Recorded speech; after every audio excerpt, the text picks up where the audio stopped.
Bismillahirrahmanirrahim. Assalamualaikum warahmatullahi wabarakatuh. Innal hamdalillah nahmaduhu wa nasta'inuhu wa nastaghfiruh wa na'udzu billahi min syururi anfusina wa min sayyiati a'malina. May yahdihillahu fala mudhillalah wa may yudlil fala hadiyalah.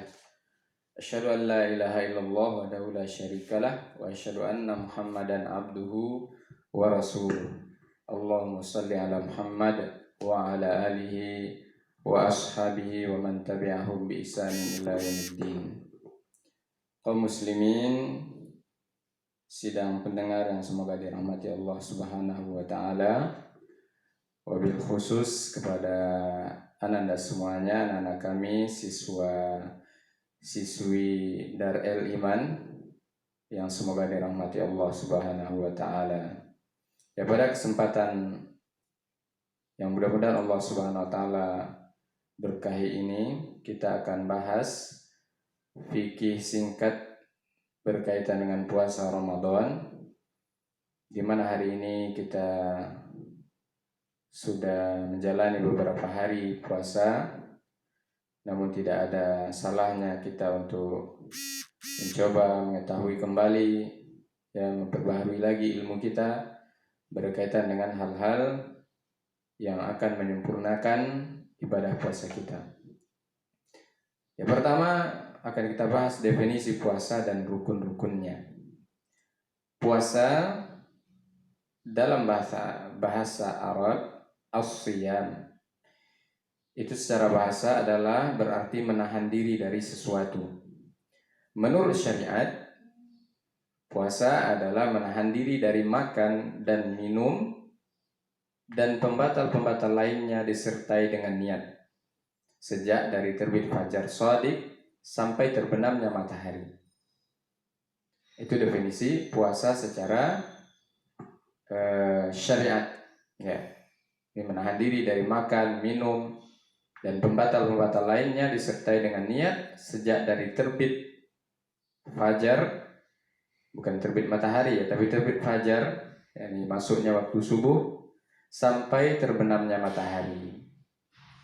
Nah, di sini juga sedikit kita pahami bahwasanya puasa itu bukan dari waktu imsak, ya, yang mana kita sekarang itu ada imsakiyah, ada waktu imsaknya. Nah, ini adalah sebuah sesuatu yang baru, yang tidak ada dari dahulu, ya. Sejak zaman Rasulullah, para sahabat, batas waktu mulai berpuasa itu adalah terbitnya fajar, yakni masuknya waktu subuh. Berarti kalau berbunyi sirine imsak itu bukan berarti kita tidak boleh lagi makan. Silakan makan, minum. Kecuali kalau sudah azan subuh, baru kita tidak boleh makan, tidak boleh minum. Nah, ini tidak tahu siapa yang buat imsak yang sampai hari ini sudah masyhur di tengah-tengah masyarakat, bahkan sudah menjadi sebuah keyakinan bahwasanya waktu mulai berpuasa itu adalah waktu imsak. Nah, padahal dari definisi dan juga dari dalil-dalil yang nanti insya Allah akan kita lihat, bahwasanya mulainya berpuasa itu, mulainya kita menahan itu adalah terbitnya fajar atau masuknya waktu subuh. Baik, berikutnya rukun-rukun puasa. Dari definisi puasa secara istilah, yakni menahan diri dari hal-hal yang membatalkan puasa dari terbit fajar sampai terbenam matahari. Nah, dari sini dapat kita ketahui bahwa rukun puasa itu ada dua saja. Yang pertama adalah menahan diri dari perkara-perkara yang dapat membatalkan puasa sejak dari terbitnya fajar sampai terbenamnya matahari. Nah, inilah dia menahan. Dalil dari rukun ini adalah firman Allah, "Fal'ana bashiruhunna wabtaghu ma kataballahu lakum wa kulu washrabu hatta yatabayyana lakumul khaytul abyadu minal khaytil aswadi minal fajar thumma atimmus siyama ilal lail." Maka sekarang campurilah mereka dan carilah apa yang telah ditetapkan Allah bagi kalian, makan dan minumlah hingga jelas bagi kalian perbedaan antara benang putih dan benang hitam, yaitu fajar.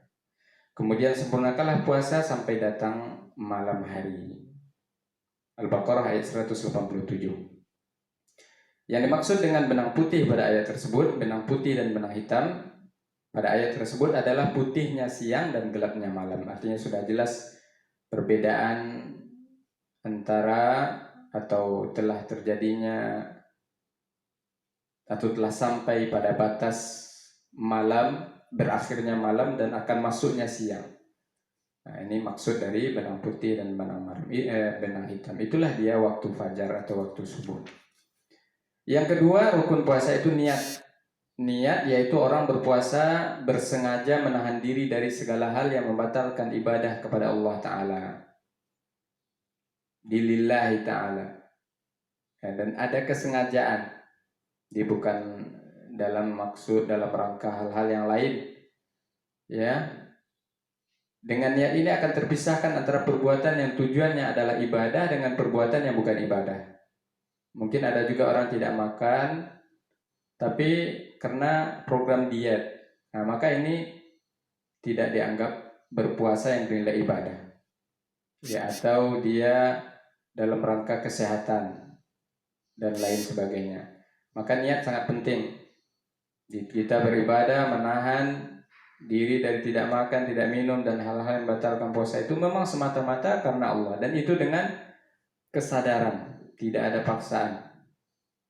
Ya, dengan sadar, ya, bukan di luar kesadaran.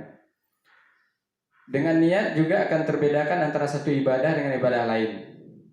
Di puasa itu banyak juga macamnya, ada yang wajib dan sunnah. Nah, sekarang ketika kita berpuasa Ramadan, maka hendak juga ditegaskan bahwasanya kita sedang melaksanakan puasa Ramadan, bukan puasa yang lain-lainnya. Sehingga orang yang berpuasa dapat memaksudkan puasanya jelas ya, puasa Ramadan kah atau puasa-puasa lainnya. Dalil tentang rukun ini, yakni rukun yang kedua ini, niat, berdasarkan sabda Nabi Shallallahu Alaihi Wasallam, innamal a'malu binniyat wa innamal likulli imri'in ma nawa. Sesungguhnya amal-amal itu hanya tergantung dengan niat-niatnya, dan sesungguhnya seseorang hanya mendapatkan apa yang diniatkannya. Nah, itu rukun puasa. Jadi telah kita bahas definisi dan rukun puasa. Bagian kedua, hukum puasa Ramadan dan dalilnya. Apa hukum puasa Ramadan? Allah SWT mewajibkan puasa Ramadan dan menjadikannya sebagai salah satu rukun Islam yang 5. Sebagaimana dalam firman-Nya, ya ayyuhalladzina amanu kutiba alaikumusyiyamu kama kutiba alal ladzina min qablikum la'allakum tattaqun. Wahai orang-orang beriman, diwajibkan atas kalian berpuasa sebagaimana diwajibkan atas orang-orang sebelum kalian agar kalian bertakwa. Al-Baqarah ayat 183. Juga firman Allah, syahrul Ramadan alladzi unzila fihi al-Qur'an hudan lin-nasi wa bayyinatin minal huda wal furqan. Faman syahida minkum asy-syahr falyasum. Bulan Ramadan adalah bulan yang di dalamnya diturunkan Al-Quran sebagai petunjuk bagi manusia dan penjelasan-penjelasan mengenai petunjuk itu dan pembeda antara yang benar dan yang batil. Karena itu barang siapa di antara kalian ada di bulan itu di negeri tempat tinggalnya, maka hendaklah dia berpuasa. Al-Baqarah 185. Berdasarkan juga sabda Nabi Shallallahu Alaihi Wasallam yang diriwayatkan oleh Abdullah bin Umar radhiyallahu anhuma, dia berkata, Rasulullah Shallallahu Alaihi Wasallam bersabda, Bunyal Islamu ala khamsin, syahadatu an la ilaha illallah, wa anna Muhammadar Rasulullah, wa iqamas shalah, wa ita'iz zakah, wa shaumi Ramadan, wa hajjil baitillahi man istata'a ilaihi sabila. Islam dibangun di atas 5 dasar. Persaksian bahwa tidak ada Tuhan yang berhak disembah kecuali Allah, dan bahwa Muhammad adalah utusan Allah, mendirikan sholat, menunaikan zakat, puasa Ramadan, dan haji ke Baitullah bagi siapa yang mampu mengadakan perjalanan ke sana. Ini yang kita kenal dengan rukun Islam, dan ini hadis tentang rukun Islam. Dan berdasarkan hadis yang diriwayatkan oleh Talhah bin Ubaidillah radhiyallahu anhu, anna a'rabiyyan jaa ila Rasulillah sallallahu alaihi wasallam sa'irar ra'si faqala ya Rasulullah akhbirni madza faradallahu alayya min siyam. Qala Rasulullah sallallahu alaihi wasallam syahru Ramadan. Qal alayya ghairu? Qal la illa an tatawwa'a syai'a. Bahwa seorang laki-laki Badui dalam keadaan rambut kusut datang kepada Rasulullah sallallahu alaihi wasallam seraya berkata, "Wahai Rasulullah, beritahukanlah kepada aku apa yang Allah wajibkan atasku terkait dengan puasa." Beliau menjawab, "Bulan Ramadan." yakni puasa Ramadan. Orang itu bertanya lagi, apakah ada kewajiban yang lain? Maksudnya puasa, apakah ada yang lain yang wajib selain puasa Ramadan? Maka beliau menjawab tidak. Kecuali bila engkau mau menambah puasa sunnah atau secara sukarela. Hadis muttafaqun alaih. Ini diriwayatkan oleh Bukhari dan Muslim. Nah, itu dalil-dalil dari Al-Quran dan juga hadis-hadis Nabi Sallallahu Alaihi Wasallam yang menjelaskan tentang wajibnya puasa Ramadan. Sungguh umat Islam telah berijma, telah bersepakat atas wajibnya puasa Ramadan, bahwa ia termasuk salah satu rukun Islam yang wajib diketahui dalam Islam secara pasti, dan barang siapa mengingkarinya maka dia kafir, yaitu murtad dari Islam. Dengan demikian, maka kewajiban puasa Ramadan menjadi tetap berdasarkan Al-Quran dan As-Sunnah, dan ijma' kaum muslimin telah sepakat menyatakan kafir atas orang yang mengingkari kewajiban puasa tersebut. Selanjutnya, di antara keutamaan berpuasa Ramadan, di antara sekian banyak keutamaannya, maka kita akan dengarkan sebagian di antaranya adalah sebagaimana yang dijelaskan oleh Ustaz Khalid Basalam. Hadis yang lain dari Abu Sa'id Khudri radhiyallahu anhu bahwa Rasulullah SAW bersabda, "Ma min abdin yasumu yawman fi sabilillah illa ba'adallahu bidzalikal yawmi wajhahu 'anil nari 70 kharifa."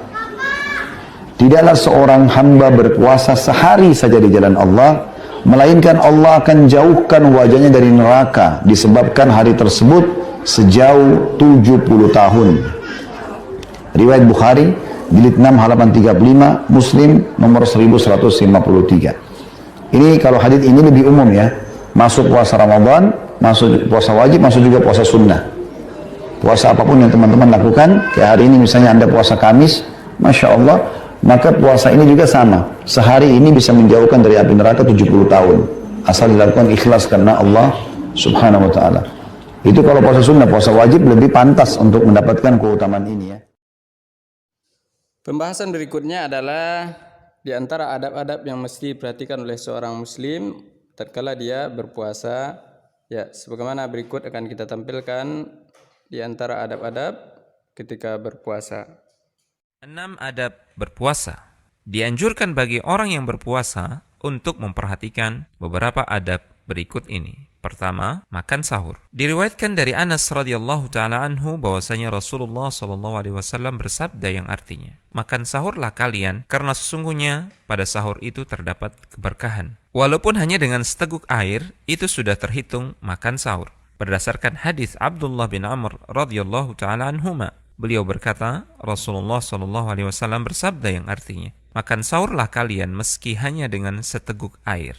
Disunnahkan untuk mengakhirkan sahur sebagaimana yang diriwayatkan dari Anas dari Zaid bin Thabit. Dia berkata, kami pernah makan sahur bersama Rasulullah sallallahu alaihi wasallam. Setelah itu beliau langsung berangkat salat. Aku berkata, berapa lama jarak antara adzan dan sahur? Dia menjawab, kira-kira sama seperti bacaan 50 ayat. Jika azan telah terdengar dan makanan atau minuman masih di tangannya, maka boleh ia memakan atau meminumnya. Berdasarkan hadis Abu Hurairah radhiyallahu taala anhu, ia berkata, Rasulullah sallallahu alaihi wasallam bersabda yang artinya, barang siapa di antara kalian yang mendengar azan dan bejana atau makanan masih di tangannya, maka janganlah ia menaruhnya sebelum ia menyelesaikan makannya. Kedua, menahan diri dari pembicaraan yang tidak bermanfaat dan kata-kata kotor atau yang semisal dengannya dari hal-hal yang bertentangan dengan tujuan puasa. Diriwayatkan dari Abu Hurairah radhiyallahu taala anhu bahwasanya Rasulullah sallallahu alaihi wasallam bersabda yang artinya, jika pada hari salah seorang di antara kalian berpuasa, maka janganlah ia mengucapkan kata-kata kotor, membuat kegaduhan, dan tidak juga melakukan perbuatan orang-orang yang bodoh. Dan jika ada orang yang mencacinya atau menyerangnya, maka hendaklah ia mengatakan, sesungguhnya aku sedang puasa. Rasulullah sallallahu alaihi wasallam pernah bersabda yang artinya, barang siapa yang tidak meninggalkan perkataan dusta, justru mengerjakannya, maka Allah tidak peduli dengan orang itu ketika dia meninggalkan makanan dan minumannya untuk berpuasa. Ketiga, bersikap dermawan dan memperbanyak membaca Al-Quran. Diriwayatkan dari Ibnu Abbas radhiyallahu taala anhuma, dia berkata, sesungguhnya Rasulullah sallallahu alaihi wasallam adalah orang yang paling pemurah dalam kebaikan, dan beliau akan lebih dermawan dari hari-hari biasanya di bulan Ramadan ketika Jibril datang menemuinya, dan adalah Jibril selalu datang menemuinya setiap malam dari malam-malam bulan Ramadan hingga Ramadan selesai. Rasulullah sallallahu alaihi wasallam membacakan Al-Quran kepada Jibril, dan di saat ia bertemu Jibril, beliau lebih pemurah, lebih dermawan dibanding angin yang berhembus dengan lembut.